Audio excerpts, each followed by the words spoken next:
Hi, I'm Carl Azus, and welcome to CNN 10. After today's broadcast, we have 2 weeks left in our 2019 winter-spring season. After that, we'll be off the air until Monday, August 12th. First story, an executive order from U.S. President Donald Trump that will stop American companies from using certain telecommunications equipment. The president says anything that could be a risk to U.S. national security is off limits. There's this company in China named Huawei. It's the largest provider of telecom equipment in the world. The U.S. government is concerned that the Chinese government could use Huawei's equipment to spy on other countries. And though the White House did not say it was specifically targeting China and Huawei with the new executive order, the U.S. Commerce Department later added Huawei to the list of companies that could be undermining American interests. So there's no doubt that Huawei is covered by this executive order. Dozens of small and rural wireless carriers in the U.S. currently use Huawei equipment, so they're trying to find out how this will affect them going forward. The Chinese company says the order will put an obstacle in the rollout of 5G wireless technology in America, and that it would hurt American businesses and consumers. But trade experts say this could hurt China too, because Huawei gets a lot of the parts it uses from American companies like Qualcomm and Intel. And this order could make it harder for Huawei to get those parts. So the impact on 5G could be felt on both sides of the Pacific. This is happening as the U.S. and China face off in an escalating trade dispute, and it's seen as a way for the American government to pressure the Chinese government over that. The White House says the executive order is part of President Trump's commitment to keep American networks safe. But China says the U.S. actions are wrong.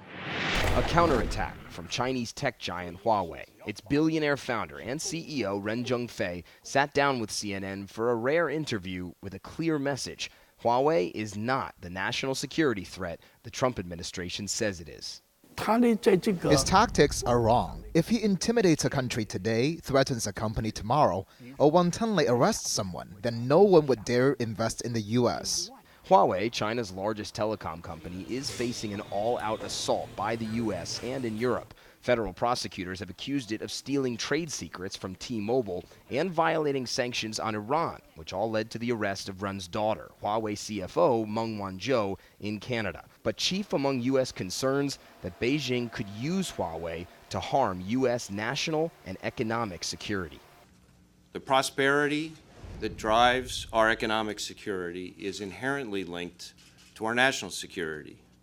And the immense influence that the Chinese government holds over Chinese corporations like Huawei represents a threat to both. The FBI also says they've obtained emails revealing that Huawei offered bonuses to employees based on the value of information they stole from other companies around the world. The U.S. has banned Huawei products from use in federal agencies and 5G networks. Ren says that's unconstitutional. Huawei is suing the U.S. government over the ban. But if the United States clearly feels that Huawei products are a national security threat, does the United States not have a legitimate right to protect its own interests? They have to have evidence. Everybody in the world is talking about cybersecurity, and they are singling out Huawei. What about Ericsson? What about Cisco? Don't they have cybersecurity issues? Why is Huawei being singled out? There's no Huawei equipment in the U.S. networks. Has that made the U.S. networks totally safe? If not, how can they tell other countries that your networks would be safe without Huawei? To date, the U.S. hasn't produced public evidence of Huawei spying on China's behalf, but says it could easily happen. If Beijing demanded access to Huawei equipment, the U.S. says the company couldn't say no. Ren says not true. I'd rather shut down the company. In our 30-year history, we have never received such requests. If there are future requests, I'm making it clear today, I'll firmly reject them. That hasn't stopped the U.S. from lobbying governments to shun Huawei, a huge player in building up 5G, the next generation of mobile networks worldwide. The U.S. told Germany that if it uses Huawei 5G equipment, it would limit intelligence sharing between the countries. 10-second trivia. Which of these U.S. cities was founded in 1776? Dover, Delaware, Philadelphia, Pennsylvania, New Orleans, Louisiana, or San Francisco, California? The mission of San Francisco of Assisi was founded on June 29, 1776, shortly before the Declaration of Independence was made. Despite being one of the most technologically savvy cities in America, San Francisco is banning its government from using facial recognition technology. It's the first city in the U.S. to do that. Facial recognition systems are becoming more and more popular. They're used at police departments, concert venues, homes, stores, and schools. They're even used on some smartphones. The technology allows computers to compare facial features caught on camera with the features of faces stored in a database, and those may include mugshots of suspects or criminals. People who support the use of this technology say it can help prevent crime and make communities safer. People who oppose it say it's not always accurate and that it could be abused to track people when they're out in public. San Francisco's police department doesn't currently use facial recognition technology, but the new rule will forbid that in the future. And as far as the surveillance technology that's already in place goes, police will have to get permission from the city before they can use that. There are exceptions to the new law. The technology will be allowed at San Francisco International Airport and at the Port of San Francisco. And businesses and homes that have cameras installed will still be allowed to use those. In fact, police could still use information from these private cameras in a criminal investigation.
For 10 out of 10 today, a bar has been raised in the art world.